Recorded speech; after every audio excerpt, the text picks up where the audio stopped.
Why do so many sons grow up drifting away from their fathers? It's not about rebellion, and it's certainly not about a father's outright failure. The truth is far more subtle and much more painful: the quiet erosion of respect. You see, a father is supposed to be the guiding force, the strong pillar of integrity, and the unwavering model of wisdom and strength. But what happens when that image, once larger than life, starts to fade? What happens when the boy who once looked up to his father starts to see him in a different light? Picture this: a boy watches his father come home after another grueling day at work. Visibly drained and barely speaking, the father, too tired to engage, retreats into his phone, a quiet wall of detachment growing between them. He stares into the screen night after night, his life seemingly disappearing behind the glow of that artificial light. The boy no longer sees a leader.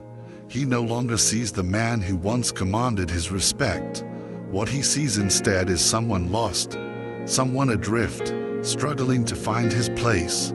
In previous generations, fathers may have been distant or strict, yet there was still a sense of respect. Today, however, many fathers are physically present but emotionally and spiritually absent. Their minds are pulled in 100 directions, stretched thin by life's pressures, retreating into silence or even withdrawing completely. The harsh truth here is that respect isn't guaranteed by bloodline. It's not automatic, it's earned, day by day, through the way a father shows up in the lives of his children, through how he lives his own life. So why does this happen? Why do sons stop respecting their fathers? It's not about casting blame. Rather, it's about opening up a much-needed conversation. If you care about being a better man, a better father, or even just understanding the growing gap between generations, then stick around. Let's dive deeper into what's really happening. Reason 1: the father doesn't live what he preaches. Think about it. One of the deepest wounds a son can carry is the painful realization that his father says one thing but lives another. This creates a moral dissonance, an internal conflict that slowly erodes trust and, over time, kills respect from the inside out. Children don't learn from what we tell them. They learn from what we show them, and they watch us closely. Time and time again, a father might preach about discipline, responsibility, or integrity, but if his actions contradict those values, his words lose their power. Worse still, it teaches the child that words are nothing but performance, that virtue is superficial, and that authenticity is optional. A boy who hears his father talk about accountability but watches him procrastinate, make excuses, or deflects blame isn't just confused. He's deeply disappointed. Over time, that disappointment turns into disillusionment. Imagine this: a father demands that his son be disciplined with schoolwork, but he himself struggles to wake up on time, hitting the snooze button 5 times every morning. He talks endlessly about fitness but relies on takeout and soda to get by. He tells his child to always be kind, yet he rants at strangers in traffic as if they're beneath him. The son watches all of this. At first, he may not say anything, but deep down, his respect for his father starts to deteriorate. It's not because he hates him, rather, it's because he can no longer trust him. Without trust, respect begins to wither away. Here's the kicker: many fathers fall into this trap, not because they're bad people, but because they underestimate just how closely their children are observing them. There's a subtle arrogance that creeps in, a belief that simply being a father should command respect. But the truth is, it doesn't work that way. Kids are ruthless judges of authenticity. They can sense hypocrisy even before they understand the word. And when a father, who is supposed to be their role model, fails to live up to his own standards, they don't see a leader. They see someone pretending to be something they're not. It's a harsh word, but it's a necessary one. And this is where Stoic philosophy offers an incredibly powerful mirror. Think about Marcus Aurelius, Epictetus, and Seneca. These ancient philosophers didn't preach values they didn't live by. They understood that to truly lead others, you must first master yourself. It wasn't about perfection, but about consistency, discipline, and holding yourself accountable for your actions. Marcus Aurelius didn't just talk about humility or duty. He wrote daily reminders to himself to stay grounded, to avoid ego, and to remain calm in all situations. He wasn't trying to impress anyone. He simply understood something that modern fathers often forget. You can't lead others if you can't lead yourself first. A Stoic father doesn't demand respect. He earns it, quietly, through his own example, day in and day out. This is a father who wakes up early, not because it's impressive, but because it aligns with the kind of man he wants his son to become. He keeps his promises, not because he has to, but because he understands that integrity is non-negotiable. He listens more than he lectures because he knows that real influence doesn't come from control. It comes from character. It's important to understand that this isn't about being perfect. Every father will stumble. What truly matters is how he responds when he does. A Stoic father doesn't hide behind pride or deflects blame. He owns his mistakes, models self-awareness, and teaches his children that being a man means facing yourself honestly, no matter how difficult that may be. So, if you're a father wondering why your son seems distant or emotionally withdrawn, ask yourself this tough question: am I living the values I'm trying to teach? Because, believe me, your child already knows the answer. The real tragedy isn't that fathers fall short. It's that too many stop trying to align their actions with their words. Respect isn't inherited, it's witnessed. And if you want your son to grow into a man of character, courage, and responsibility, the most powerful thing you can do is become that man first, not through lectures, but through disciplined action, day in and day out. That's the Stoic path. That's how you earn respect that lasts. Reason 2. The father avoids discomfort. Let's continue exploring this journey. What happens when a father consistently avoids the discomfort of tough conversations, of conflict, of confronting issues head-on? Does this make him weak, or simply human? Let's dive deeper. As we explored earlier, respect isn't earned through grand gestures or forceful authority. It's earned through the quiet decisions a father makes every day, even in discomfort. But there's more to the story. A father can earn respect not just by leading with strength, but by embracing purpose, and without it, his son might start to lose something much deeper. Reason 3. The father lacks purpose. What does a father live for beyond the paycheck? It's a question few men ever stop to ask themselves. Yet it's one that their sons are quietly asking every single day. A father may provide, show up to work, and keep the lights on. But if there's no visible purpose behind it all, no dream, no passion, no fire, his son begins to internalize a dangerous idea that adulthood means trading meaning for mere survival. Now, picture the scene. A boy watching his father go through the motions, waking up early, rushing to work, coming home late, and then repeating it all over again the next day, without ever showing a deeper why behind his actions. What does the son see in this cycle?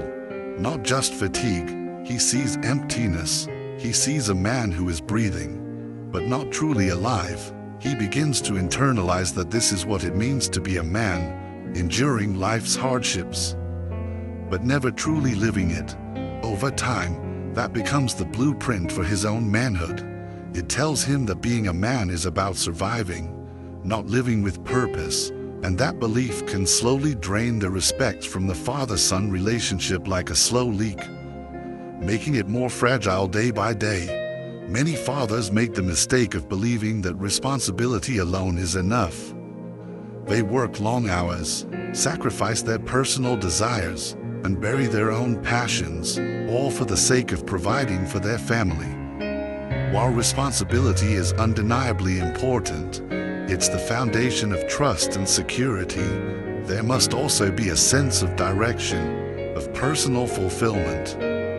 Responsibility without soul, without a deeper mission, becomes hollow. It becomes a weight instead of a compass, and sons pick up on that. They might not be able to explain it fully, but they feel it. They sense that something is missing.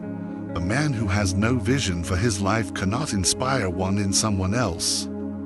Inspiration, even in the smallest doses, is what fuels a child's admiration. It's not about chasing big dreams or becoming a CEO. It's about living with conviction, about having something that truly drives you, something that gets you out of bed each morning, that goes beyond obligation. It could be a love for a craft, a commitment to service, or a belief in something higher. Without that sense of purpose, life becomes mechanical. The father becomes a provider, yes, but not a model for living. And respect doesn't grow in the presence of routine. It grows in the presence of purpose. The Stoics understood this better than most. Marcus Aurelius wrote not just as an emperor, but as a man wrestling with duty and meaning. His meditations were filled with reminders to himself that life is short and precious. He often reminded himself that a man must align his actions with a higher purpose, what the Stoics called eudaimonia, or flourishing through virtue. The Stoics didn't believe in drifting through life. To them, each day was an opportunity to live in accordance with values like courage, wisdom, justice, and temperance. They believed that a man without purpose was not just ineffective but lost. Epictetus warned that if you don't know what you stand for, you will fall into whatever life throws at you, and your children will see that passivity as a form of surrender. A surrender that leads to a sense of hopelessness. In today's world, fathers are often told that their worth is tied to their utility, what they can earn, what they can fix, what they can carry. But sons are looking for something else. They're looking for fire, for meaning, for a reason to believe that being a man is more than just grinding yourself down for the sake of others.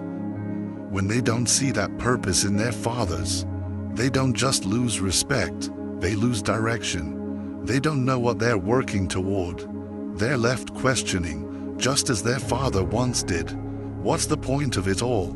But it's not too late. A father can rediscover his purpose at any point in his life. It's never too late to start asking bigger questions, to pursue new challenges, and to speak openly about what truly matters to him. Even small steps, reading new books, learning new skills, engaging in meaningful conversations, speak volumes to his son. Life doesn't stop with age or bills, it deepens, it expands. It's about taking those steps with conviction, even when you're unsure, and in doing so, the father teaches his son something profound. That manhood isn't about sacrificing your soul for duty, but about bringing your soul into your duty. A man without purpose can still earn a paycheck. He can fulfill roles and responsibilities, but he can't pass on what he doesn't have. If he wants his son to live with meaning, he must show what that looks like. Not just in words, but in the way he moves through the world, in the energy he brings to every task. That's what Stoicism calls us to, not to live for comfort, but to live with clarity, not just to survive, but to serve something bigger than ourselves, something that gives life meaning beyond the mundane tasks of everyday existence. Reason 4. The father lets emotion lead. As we continue with this exploration of fatherhood, think about this. What does a boy learn when his father cannot control his emotions? When the man he looks up to reacts with shouting, sulking, or cold silence every time something goes wrong? The answer is both simple and devastating. He learns that power is fragile, that strength is loud, and that pain must be masked with rage. The emotional landscape of a father's life can shape his son's expectations and emotional responses in profound ways. Let's dive deeper into the effects of this emotional leadership, or lack thereof, on a father-son relationship. Continuing from our earlier discussion, we see how emotional control plays a pivotal role in how fathers earn their sons' respect. A father who can master his emotions, who remains calm even when anger or frustration might take over, becomes a model for emotional maturity. Without that, the child learns something else entirely. Instead of seeing leadership, a son sees emotional chaos dressed up as authority. Over time, the respect he might have once had for his father slowly erodes, not because his father showed emotion, but because he allowed his emotions to control him. Take Michael, for example. He's a father of two, juggling long hours at work, constantly feeling stretched thin, and always exhausted. One evening, his youngest son accidentally spills juice on the carpet. It's not a big deal, nothing permanent, but Michael explodes. His voice shakes the walls. He slams his hand on the table, and the child freezes in fear, not from the mess, but from the storm that follows. And afterward, Michael feels guilty. He didn't mean to take it that far. But this isn't the first time it's happened. It happens often, at report card time, when something breaks, when someone speaks back. The pattern is clear, even if Michael doesn't see it. His emotions are running the household. Not reason, not example, not principle. The psychology here is important. Emotional reactivity often stems from unresolved frustration, disappointments that have no outlet. Men who were taught to suppress vulnerability often let it resurface as aggression. Anger becomes a cover for helplessness, fear, and shame. And because society teaches men that expressing those deeper emotions is a sign of weakness, many default to outbursts instead. But to a child, that expression doesn't read as strength. It reads as instability.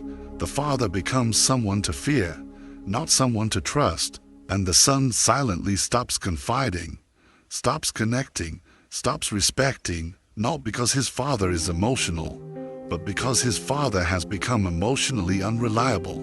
There's a fundamental difference between a man who has emotions and a man who is led by them. One feels deeply but responds with clarity.